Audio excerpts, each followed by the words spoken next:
Now, warnings have been issued across the capital tonight, alerting Londoners to the high levels of pollution. It's the first time City Hall has issued the warnings at bus stops, tube stations and roadsides. Let's find out more from Emilia Papadopoulos. And Emilia, can you just give us more details?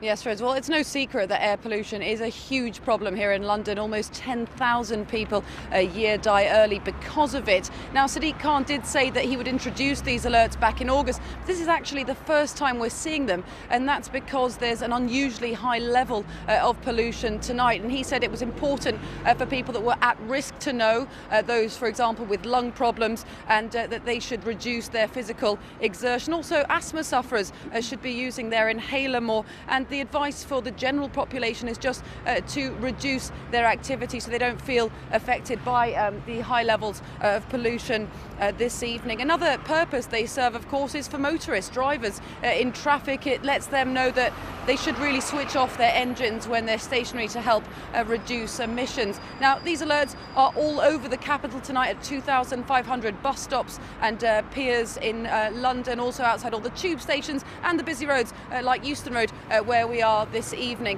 Now, I'm joined now by Sophie Newberg from Friends of the Earth. Sophie, how significant is this step from City Hall to actually put these alerts out and let people know? Well, yes, I mean, this step is quite significant. As you say, this is the first time they've been used, and air pollution today is quite bad. I have asthma myself, and I can really feel it in my lungs, and it is very, very bad for us. It's even worse for young people and children for whom bad air pollution has a very significant impact on their development.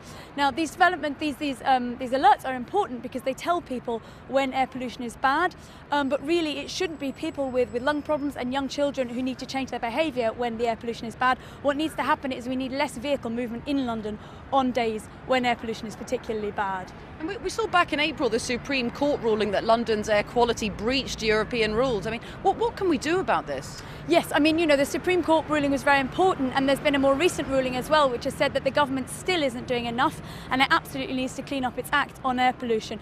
In terms of London, what Sadiq Khan needs to do is he needs to take every step he can to make sure that London's air pollution comes below legal limits as soon as possible. Now, a large part of that will be to phase out diesel vehicles from London. Diesel is by far the most dangerous pollutant in London, and it's very bad for people's lungs. Now, Sadiq Khan is taking steps. He has proposed some measures to deal with the air pollution in London, and that's very positive, but they are not enough to deal with the problem. We have a public health crisis and we need absolutely everything we can.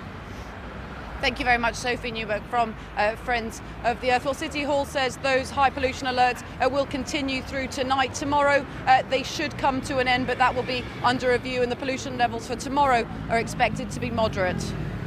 Emilia, thanks very much.